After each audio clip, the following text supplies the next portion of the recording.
কাজের পদ বিলুপ্তির নির্দেশের পর রাজ্যে সংখ্যালঘু সম্প্রদায়কে বারবার টার্গেটের অভিযোগ তুলে সরব হলেন আল্লামা হযরত মাওলানা আহমেদ ছাইদ গোবিন্দপুরী। এদিন এক সাংবাদিক সম্মেলন ডেকে আল্লামা হযরত মাওলানা আহমেদ ছাইদ গোবিন্দপুরী মুখ্যমন্ত্রীর কাছে কাজের পদ বিলুপ্তির পুনর্বিবেচনার আবেদন রাখেন। পাশাপাশি ইউনিয়ন সিভিল কোড অভিন্ন দেওয়ালি আইনের তীব্র বিরোধিতা করেন। তিনি বলেন, ওই আইন চালু হলে ভারতে বসবাসরত বিভিন্ন ধর্মের পার্সোনাল লতে আঘাত পড়বে। তাছাড়াও সুদখোরদের রাজ্য জুড়ে মুখ্যমন্ত্রীর ধরপাকড়ার অভিযানকে সাধুবাদ জানিয়ে নেশামুক্ত সমাজ গঠনে মুখ্যমন্ত্রীর সদর্থক ভূমিকার দাবি জানান। তিনি বলেন, ইদানিং গ্রামেগঞ্জে যত্রতত্র মদ সহ নেশা সামগ্রীর অবাধে বিক্রির বারবারন্ত বেড়েছে। আর মদ খেয়ে মানুষ মনুষ্যত্ব হারিয়ে ফেলে পরিবারের লোকজনদেরকে অন্ধকারে ঠেলে দিচ্ছে। সমান্তরালে ড্রাগস সেবনের প্রবণতা ক্রমশ সমাজে বৃদ্ধি পাচ্ছে। এদিকেও মুখ্যমন্ত্রীর হস্তক্ষেপ কামনা করেন তিনি এবং বরাকের প্রতি বৈষম্যতা বন্ধ না হলে জনগণ পৃথক বরাকের পথ বেছে নিতে বাধ্য হবেন বলে সাফ জানান তিনি।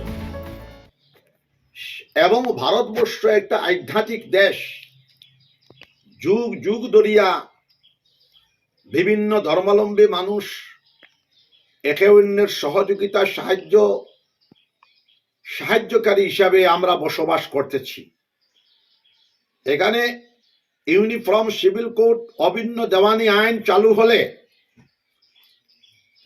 হিন্দু ধর্মাবলম্বীদের পার্সোনাল লতে আঘাত পড়বে, ইসলাম ধর্মাবলম্বীদের পার্সোনাল লতে আঘাত পড়বে, বৌদ্ধ, খ্রিস্টান, জৈন, শিখ ধর্মাবলম্বীদের পার্সোনাল লতে আঘাত পড়বে। এটা আমরা সুশীল সমাজ, বুদ্ধিজীবী সমাজ, শান্তিকামী সমাজ আমরা সেটা মানিয়ে নিতে পারি না। আসাম মন্ত্রিসভা ক্যাবিনেট বৈঠকে কাজীর পদ বিলুপ্ত করা হয়েছে, সেটাও আমরা মেনে নিতে পারি না। বিবাহ পঞ্জীকরণ আইন 1935 থেকে চালু আছে। এইভাবে একটা সম্প্রদায়কে টার্গেট করে কোন সময় উচ্ছেদ, কোন সময় এনআরসির হেনস্থা, কোন সময় আরো বিভিন্ন লাইনে তার কাজীর পদ বিলুপ্তি ইত্যাদি হেনস্থা না করে আমি ডক্টর হেমন্ত বিশ্ব শর্মা মাননীয় মুখ্যমন্ত্রীর কাছে অনুরোধ করছি, আপনি সেটাও বিবেচনা করতে পারেন। সুদখোরদের বিরুদ্ধে অভিযান আপনারা চালিয়েছেন, সেটা ধন্যবাদ।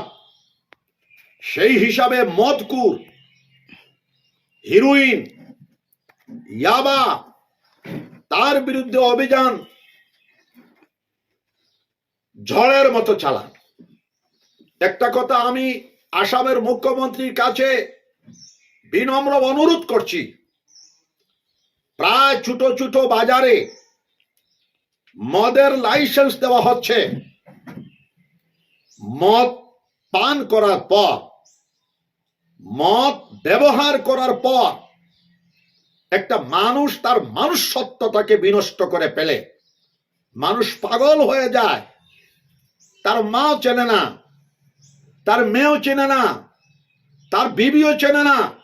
অতএব আসাম স্টেট সরকারের কাছে অনুরোধ, মাননীয় ডক্টর হেমন্ত বিশ্ব শর্মার কাছে আমার সরাসরি অনুরোধ, সারা আসামে মদের লাইসেন্স বন্ধ করুন। সুদখোরদের বিরুদ্ধে যেভাবে আপনি সারাশি অভিযান চালিয়েছেন, মদকুর, নিশাকুর, নিশা দ্রব্য সেবনকারীদের বিরুদ্ধেও আমি আহমদ শহীদ গোবিন্দপুরী পিস মিশনের চেয়ারম্যান, জনসেবা পরিষদের চেয়ারম্যান, সমাজকর্মী হিসাবে আমি আপনার কাছে, সরকারের কাছে অনুরোধ করছি, এনআরসির নামে বাঙালি হিন্দু মুসলমানদেরকে হেনস্থা বন্ধ করুন।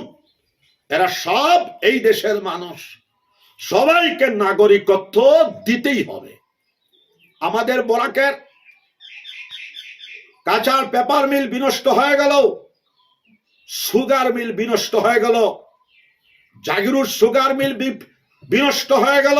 সরকার কেন্দ্রীয় সরকার, রাজ্য সরকার, মাননীয় ডক্টর হেমন্ত বিশ্ব শর্মার কাছে অনুরোধ করছি, বিকল্প শিল্প আপনি বাস্তবায়ন করুন।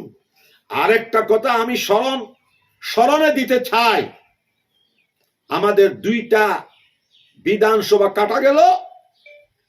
আপনি রাজ্যতে মুখ্যমন্ত্রী হিসাবে আসীন আছেন, সেন্ট্রালে মাননীয় প্রধানমন্ত্রী নরেন্দ্র মোদী মহোদয় বসে আছেন, সেন্ট্রাল এবং রাজ্য একই সরকার।